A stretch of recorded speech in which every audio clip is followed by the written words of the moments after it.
Hello and welcome. Today, we're diving into a topic that might just make your family reunion seem incredibly simple.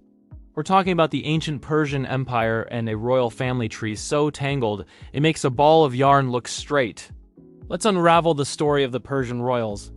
It all begins with the founder of the Persian Empire, Cyrus the Great. Cyrus had 2 sons and 3 daughters. Now, hold on tight. His second son, Cambyses II, married not one, but 2 of his own sisters, Atossa and Roxana. After Cambyses II passed away, things got even more complicated. His sister wife, Atossa, then married his other brother, Berdia. But wait, there's more. When Berdia died, Atossa, who was Cyrus's daughter, married Darius I, who was Cyrus's cousin. So, Atossa went from being Cyrus's daughter to his daughter-in-law, then his sister-in-law, and finally, well, it's a lot. But Darius, I wasn't done expanding the family's unique marital arrangements. Besides marrying Atossa, he also married her older sister, Ardu. And just to add another layer, Darius I also married his own granddaughter, Parmes, who was the daughter of Berdia. Yes, you heard that right. It sounds bewildering, but for the Persian royals, this was business as usual.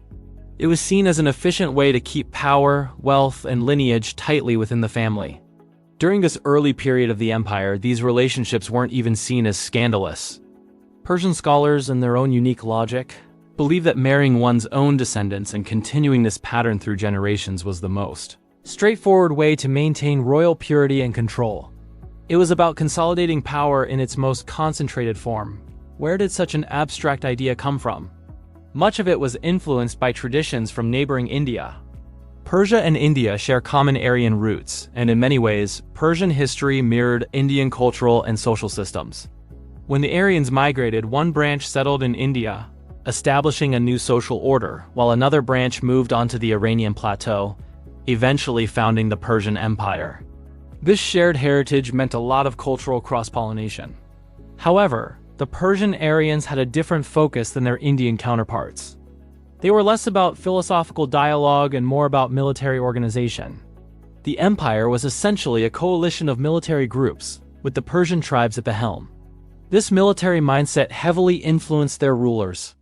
When Cambyses II conquered Egypt, he was fascinated by their system of governance. Despite Egypt's history of instability and the many threats to its pharaohs, Cambyses admired their model of absolute power. He dreamed of becoming the son of Persia, a ruler whose every command was followed without question by the nobility. He thought that by importing the Egyptian military system, he could achieve this total obedience. But this was a fundamental miscalculation. You see, military force alone can't replace political authority. The Egyptian nobles obeyed the pharaoh because they didn't have their own armies. In stark contrast, the Persian nobles commanded their own military forces. They weren't just going to hand over their power. Trying to impose an Egyptian model on a Persian structure was like trying to fit a square peg in a round hole. So, with the military option proving difficult, Persian scholars and royal advisors developed another strategy, blending ideas from both India and Egypt. They took the concept of social hierarchy and caste-like systems from their Indian roots to solidify family roles and professions. A merchant's family would remain merchants, a servant's family would remain servants, and so on for generations. This was designed to create a stable, predictable society. To accelerate this social structuring, a new, powerful concept was introduced: sacred marriage, or Zwadoda. Persian priests began teaching a dualistic cosmology. On one side, there was the god of light, Ahura Mazda. On the other, the god of darkness, Angra Mainyu. The story went that light could only defeat darkness if Ahura Mazda used his divine angel Spenta Mainyu. This angel performed a sacred marriage, which produced the first human ancestor, Yima. The mythology continued. Yima then married the angel Spenta Mainyu, and they had a son and a daughter, also named Yima and Yamae. This brother and sister then married each other, and from their union, all of humanity was born. The message was clear. To defeat darkness and gain divine light, humans had to mirror these divine acts. They had to perform sacred marriages. This religious doctrine was a genius move. It reinforced the strict separation of castes and families, strengthening the social hierarchy and framing it as a divine order. Sacred marriage also created a spiritual merit system for the nobility. A regular marriage was said to defeat 5 demons. A sacred marriage between siblings could defeat 100. And in special cases, like an unmarried woman dedicating her life to the faith, it was said to defeat 1,000 demons. This system was technically voluntary. The king couldn't force anyone into a sacred marriage. But the spiritual incentives were powerful. It encouraged a form of purification, a way to accumulate light and favor with the gods. For the common people, this created a system of divine oversight.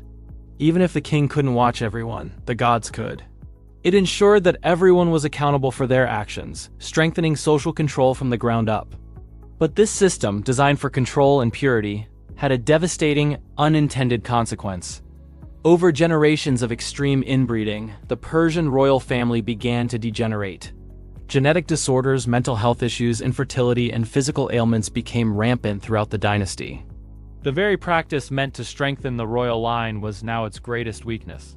The family that sought to control an entire empire often could maintain stability within its own palace walls. During periods of intense internal conflict, like the reign of Khosrow II, the situation became chaotic. A rapid succession of rulers, palace intrigues, and assassinations became the norm. This constant instability fatally weakened the empire from within. When external powers, like the rising Islamic caliphates, began to press on Persia's borders, the once mighty empire was too fractured to mount an effective defense. Ultimately, the Sassanid Empire, the last great Persian dynasty before the Arab conquest, fell. The last Sassanid monarch fled east, eventually finding refuge in Tang, China, where some Persian governance concepts were introduced, a final, faint echo of a once glorious empire. The story of the Persian royal family is a powerful cautionary tale. It shows how an obsession with purity and control taken to its extreme can lead to self-destruction. Their intricate web of marriages meant to preserve their power ultimately became the thread that unraveled it all. Thank you so much for joining me on this deep dive into history. If you found this story as fascinating as I did, please hit that like button, and don't forget to subscribe for more journeys into the past. See you next time.